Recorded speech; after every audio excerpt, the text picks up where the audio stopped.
maintenant sur la Corée du Sud, plus particulièrement sur les Sud-Coréens, avec notre invité et correspondant Frédéric Ojardias. Bonjour. Vous êtes journaliste en Corée du Sud depuis 8 ans, un pays que vous connaissez bien, puisque vous y habitez depuis 14 ans maintenant, un pays que vous admirez, selon vos mots, et que vous nous faites découvrir à travers 22 portraits tout aussi attachants les uns que les autres dans ce livre sud-coréen, Ligne de vie d'un peuple. Un pays avec une identité complexe. Vous évoquez d'ailleurs le mythe d'une nation homogène. Qu'est-ce que vous voulez dire ? En fait, la Corée a longtemps été un pays très très isolé, qui méritait d'ailleurs son surnom de pays ermite. Il faut savoir que les Sud-Coréens ont dû attendre les années 90 pour avoir un passeport et pour pouvoir voyager librement. Pendant très longtemps, jusqu'à récemment, les petits Sud-Coréens apprenaient à l'école que le sang coréen était très pur. Sauf qu'aujourd'hui, la Corée du Sud, en Corée du Sud vivent, il y a beaucoup de réfugiés nord-coréens, il y a beaucoup de plus en plus de la diaspora coréenne qui commence à revenir, des Coréens des États-Unis, de Chine. Il y a beaucoup aussi de Sud-Coréens qui se sont mariés avec des étrangères. Pas loin d'un mariage sur 7 est un mariage international. Donc en fait aujourd'hui, être coréen, il y a plein de façons différentes d'être coréen. Donc la Corée du Sud doit répondre à ce défi-là de quelle est notre identité maintenant, puisque le pays s'est complètement ouvert et est devenu très cosmopolite. Et un pays qui a connu une réussite économique phénoménale en une seule génération, comment est-ce qu'on explique ça ? Alors En quelques mots. Oui, on pourrait écrire une thèse là-dessus.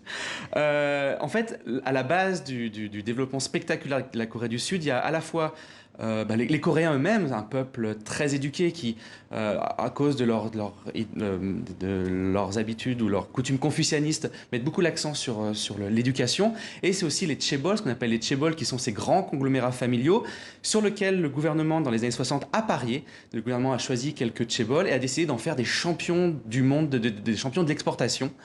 Et c'est comme ça que Samsung, qui à l'époque, dans les années 50, fait du commerce de poissons séchés, devient aujourd'hui la première entreprise mondiale d'électronique. Et c'est dû à la fois aux Coréens qui ont fait des sacrifices énormes, qui travaillaient énormément tard le soir, les week-ends, et qui l'argent qu'ils économisaient l'investissaient dans l'éducation, et des entreprises aidées par leur gouvernement qui sont devenues des géants dans le monde entier.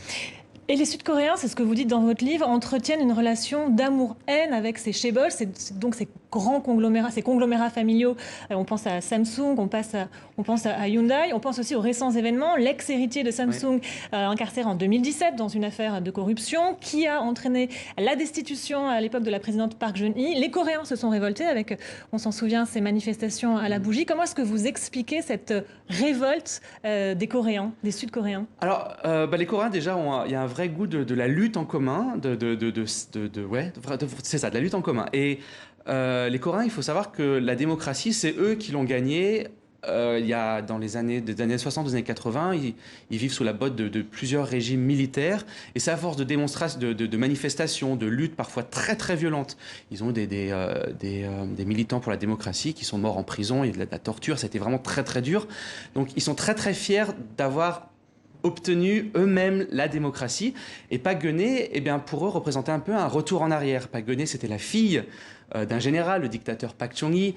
Donc c'est aujourd'hui le rejet d'une vieille Corée ? Exactement, c'est ça. Park Geun-hye, c'était la volonté de réécrire l'histoire, c'était ce nationalisme, ce patriotisme un peu rance, et ça correspondait plus à la Corée cosmopolite d'aujourd'hui. En fait. Alors ce qui est intéressant dans votre livre, c'est que vous allez au-delà de l'image d'hyper-modernité, d'hyper-connectivité à laquelle on pense, souvent quand on évoque la Corée du Sud. On découvre ainsi dans votre livre les travers de cette société sud-coréenne, et notamment une grande solitude. Et alors là, je pense au phénomène mukbang, ce sont ces mangeurs du net. Racontez-nous.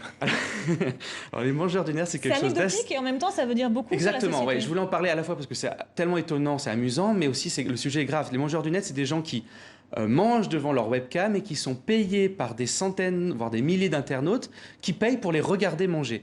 Et c'est un phénomène très bizarre et qui a un succès fou. Il y a énormément de mukbang, il y a des gens qui gagnent leur vie comme ça. Et l'explication derrière ce phénomène, c'est en fait les gens ne veulent pas manger seuls et ils préfèrent regarder quelqu'un manger, le payer pour ça et discuter avec lui, plutôt que manger tout seul chez eux. Donc c'est assez triste la raison de l'essor de ces moquements. Et alors, autre fait qui illustre un peu cette solitude, c'est qu'en Corée du Sud, c'est toujours dans ce pays que le taux de suicide est l'un des plus élevés des pays de l'OCDE, notamment chez les personnes âgées. Là aussi, c'est une évolution des mentalités. Eh oui, en fait, jusqu'à récemment, la Corée du Sud avait un des taux les plus bas de suicide. Et le développement économique très rapide au pas de course, qui a un peu brisé tous les liens communautaires existants, a créé aussi beaucoup de solitude et beaucoup de gens qui se sentent vraiment abandonnés, laissés au bord du chemin. Et un cliché, on dit souvent, c'est les petits Sud-Coréens qui se suicident à cause de leurs études qui sont très, très exigeantes. En fait, non, c'est les personnes âgées qui se sentent plus utiles et qui se sentent un peu abandonnées. Pendant longtemps, les personnes âgées vivaient avec leurs enfants, leurs petits-enfants. Ces habitudes sont en train de se perdre et il y a beaucoup de solitude. Il y a encore beaucoup de choses à dire sur votre livre qui est vraiment très intéressant. 22 personnalités, 22 profils très différents qui donnent une image de la Corée du Sud. Je renvoie à votre livre si vous voulez en apprendre davantage sur cette culture, les Sud-Coréens, ligne de vie d'un peuple. C'est aux éditions Atelier Henri Dougier. Merci beaucoup Frédéric.